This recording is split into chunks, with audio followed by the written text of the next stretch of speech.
저희 오늘 루시의 친구들은요 13개의 동물보호단체들이 이쪽에 있는 아이들을 구조하는 활동을 하고 있습니다.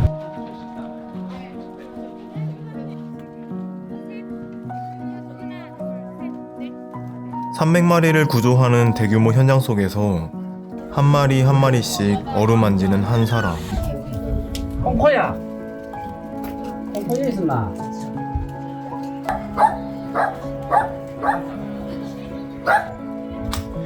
한편으로는 뭐 서운하고, 한편으로는 미안하고, 또 한편으로는 눈물 나고.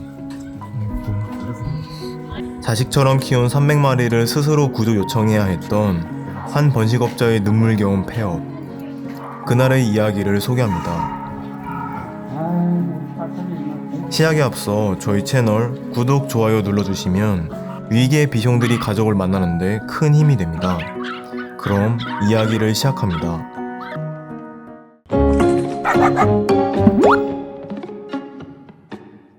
사연의 주인공은 50대 번식업자 씨.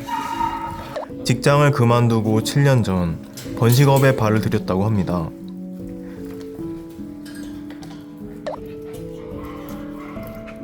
그가 고른 건 인기 견종 비숑. 성격 좋고 잔병치레가 없는 튼튼한 강쥐들이죠. 씨는 아끼는 비숑들을 위해 흔한 번식장과는 전혀 다른 번식장을 구상합니다. 사람도 한 달 동안 방 안에 넣어놔본 사람 미쳐보거든요. 그런데 뭐 개를 거래해가지고 몇 년간 그 안에 딱 하면 개 쓰겠습니까? 일단 저는 철장은 없애야 됩니다. 무조건 없애야 되고 50병 허가 맡았으면 50병 정도의 운동장은 있어야 됩니다. 씨가 구상한 비숑 농장이 완성됩니다.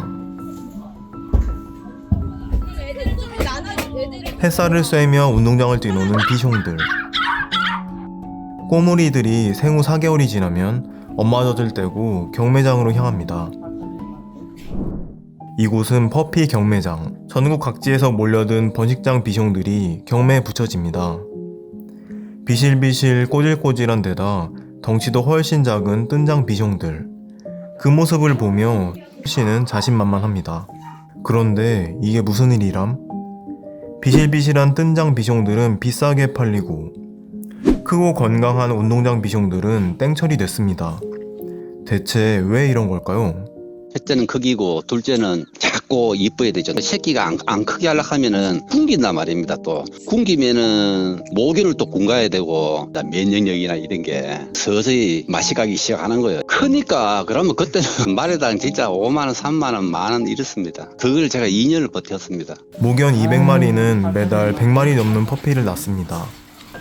매달 1000만원씩 손해를 보면서도 씨는 꿋꿋이 젖된 퍼피들을 출하했습니다. 그러던 와중 지난해 봄 운동장 비숑들에게 위기가 찾아옵니다. 작아도 너무 작은 비숑, 미니 비숑이 유행한 겁니다. 마치 문방구 앞 병아리처럼 미니 비숑들은 허약했습니다. 생후 한 달 안에 절반이 죽고 1년 안에 80%가 죽는다고 합니다. 유행하는 미니 비숑을 키우지 않으면 장사를 할 수 없습니다. 하지만 미니 비숑, 그리고 분양받고 고통받을 시민들을 생각한 씨는 결국 하도 작고 이쁘고 그거 고르니까 어찌 보면 나쁜 말이지만 그거 죄받는 거예요. 그것도 눈물밖에 안 나요. 저는 진짜 눈물밖에 안 나요. 나는 이런 생각합니다. 그렇게 씨는 번식장을 접기로 마음먹고 자식 같은 비숑들을 구조해달라고 동물단체에 스스로를 제보합니다.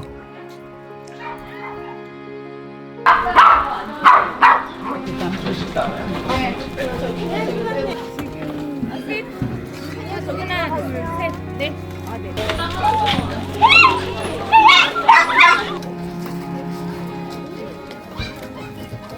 비숑들과 작별 인사를 나누는 씨. 콩코야. 콩코야 있었나? 콩코야.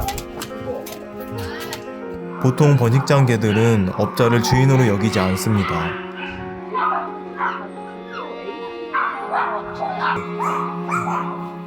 수많은 번식장을 취재했지만 이렇게 번식업자 품에 와락 안기는 광경은 처음입니다. 씨의 슬픈 이야기는 양심적인 번식장은 살아남을 수 없는 현실을 보여줍니다. 한편으로는 뭐 서운하고 한편으로는 미안하고